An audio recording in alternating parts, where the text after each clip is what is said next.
بسم الله الرحمن الرحيم نحمده ونصلي على رسوله الكريم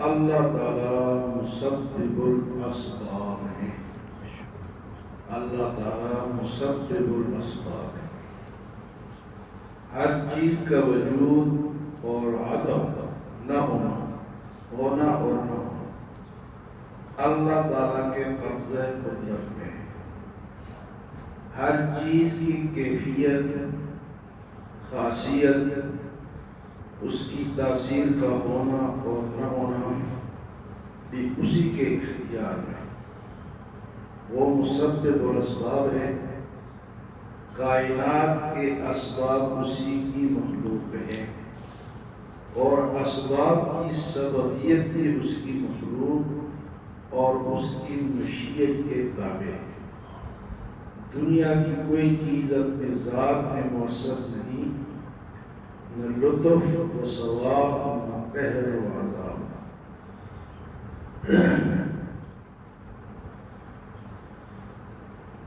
اللہ تعالیٰ مسبب الاسباب یہ ایک عقیدہ ہے اب یہ عقیدہ اللہ پہ رکھنا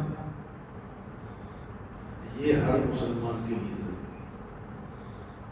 سبب اور اس سبب کو آگے چلانے والا اللہ ہے ہم ایک سبب اختیار کرتے ہیں مثلا کوئی کام کرتے ہیں دکان کرتے ہیں کوئی ملازمت کرتے ہیں تو ایک سبب ایک راستہ ہم نے اختیار کر لیا لیکن اس کے اندر برکت ڈالنا اس کے اندر ترقی ڈالنا اس کو چلانا یہ اس دکان یا نوکری یا اس ہنر کی وجہ سے نہیں اس کے اندر تاثیر اللہ ڈالتے تو یہ عقیدہ ہم رکھیں کہ کام تو میں کروں گا لیکن اس کے اندر جو برکت ہے یا خاصیت ہے یا سبب ہے وہ اللہ ڈالتا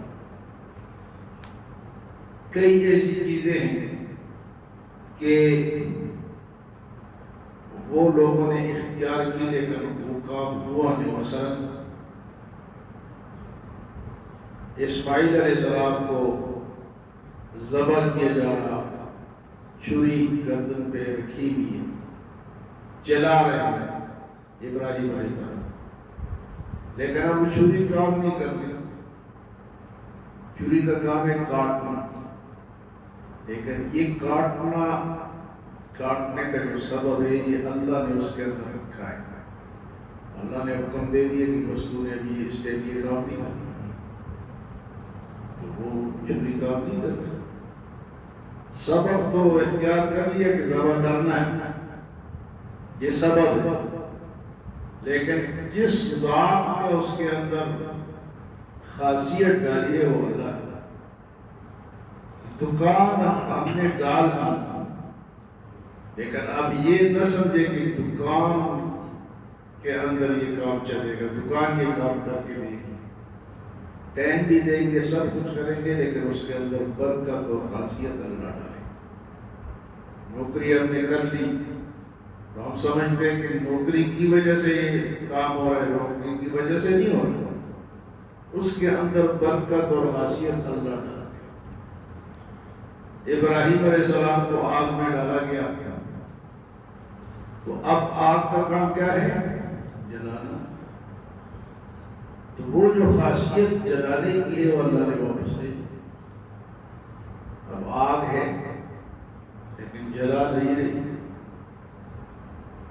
تو ہر چیز کے اندر خاصیت کون ڈالتے ہیں سبب ہم نے اختیار کرنا ہے لیکن عقیدہ یہ رکھتے ہیں مثلا ہمارا ایک ملک ہے پاکستان ہم دشمن کے خلاف ہتھیار بناتے ہیں فوج بناتے ہیں پولیس کو بھرتی کرتے ہیں محکمے بناتے ہیں لیکن اب ہم یہ نہ سمجھے کہ یہ فوج یہ کام کر کے دے گی فوج تو رکھنا ضروری ہے لیکن فوج کے اندر وہ طاقت ڈالنا وہ سبب ڈالنا اللہ تعالیٰ کا آپ نے ایک ہتھیار بنا لیا وہ آپ نے پھینکا جانے بم ہے آگے جا کے اس نے کہا بھی نہیں کہ اس کے اندر سے اللہ نے وہ خاصیت نکال دی. کریں گے ہم، لیکن عقیدہ کس میں رکھیں گے کہ یہ اس کے اندر جو بھی یہ طاقت ہے، یہ خاصیت ہے، یہ سبب ہے، یہ اللہ ڈالتا ہے. یہ عقیدہ، یہ عقیدے کی بات ہے. تو ایک آدمی ہے، وہ بیمار ہے، وہ روزانہ ورزش کرتا ہے، دوڑتا ہے، گندی چیزیں نہیں کھاتا، بچتا ہے، لیکن صحت سے بھی نہیں ملتی، کیونکہ صحت کس کے پاس؟ اللہ کے پاس. اسی طرح دوائی ہے، دوائی تو کھا لی، لیکن دوائی کے اندر خاصیت کون ڈالے گا؟ اللہ ڈالتا ہے. تو یہ عقیدے کی باتیں ہیں. آپ کرتے ہیں، ذکر کرتے ہیں، نماز پڑھتے ہیں، تو نماز بھی ہم یہ سمجھیں کہ اس کے اندر جو ثواب ہے، جو خاصیت ہے، کون ڈالتا ہے؟ اللہ ڈالتا ہے. ہمیں حکم ہے وَأَن لَيْسَ لِلْإِنسَانِ إِلَّا مَا سَعَىٰ. انسان کو اس کی کوشش کا بدلہ ملتا ہے، لیکن انسان یہ نہ سمجھے کہ میری کوشش سے یہ کام ہوا ہے. کوشش کے اندر جو طاقت ہے، جو تاثیر ہے، وہ کون ڈالتا ہے؟ اللہ. تو سبب اختیار کرنا ہم انسان کا کام ہے، اور اس پہ پھر بھروسہ کر کے بیٹھ جانے کی ٹھیک ہے کہ بھائی اس کی وجہ سے میرا کام چلے گا. اس کے اندر جو خاصیت ہے، جو طاقت ہے، جو تاثیر ہے، وہ کون ڈالے گا؟ جی دو مثالیں میں نے دی، ایک چھری کی اور ایک آگ کی. تو ہر مسلمان کا یہ عقیدہ ہونا چاہیے. کیا جی؟ کہ مسبب الاسباب کون ہے؟ اللہ تعالیٰ کسی ایسی جگہ سے اس میں وہ تاثیر ڈال دیں گے کہ ہمیں پتہ ہی نہیں. ہاں، یا مسبب الاسباب یثبت قلوبنا، وَعَنَ اللَّهُمَّ يَا مُقَلِّبَ الْقُلُوبِ ثَبِّتْ قُلُوبَنَا عَلَى دِينِكَ، اللَّهُمَّ يَا مُصَرِّفَ الْقُلُوبِ ثَبِّتْ قُلُوبَنَا عَلَى طَاعَتِكَ. تو عقیدے کی بات کیا ہے جی؟ کہ سبب ہم اختیار کریں گے، لیکن مسبب الاسباب کس کو سمجھیں گے؟ اللہ. اس کے اندر جو تاثیر ہے، جو طاقت ہے، جو برکت ہے، وہ اللہ کے اجازت یا اس کی طاقت کے بغیر کوئی نہیں ڈال سکتا. کہ اگر کوئی کہے کہ ہمارے پاس اتنے پیسے ہم کامیاب ہو جائیں گے، اس طرح نہیں ہوگا. پیسے بھی ہو لے گئے پھر بھی آپ کامیاب نہ ہو.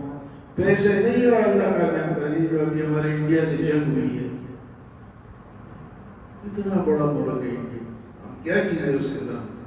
اب یہ ہمارے ہتھیاروں اور جہازوں کے اندر وہ جو طاقت تھی، وہ اللہ نے فضائے بدن پیدا کر کے فرشتے تیری نصرت کو گردوں سے اتر سکتے ہیں، قطار اندر قطار. اپنی فرشتے اب بھی آ سکتے ہیں، لیکن ہم پکے مسلمان. وَلَا تَهِنُوا وَلَا تَحْزَنُوا وَأَنْتُمُ الْأَعْلَوْنَ إِن كُنتُم مُّؤْمِنِينَ. تم غم نہ کرو، تم گھبراؤ نہیں، اگر تم ایمان والے ہو تو تم ہی کامیاب ہو. تو یہ عقیدہ ہم نے رکھنا ہے.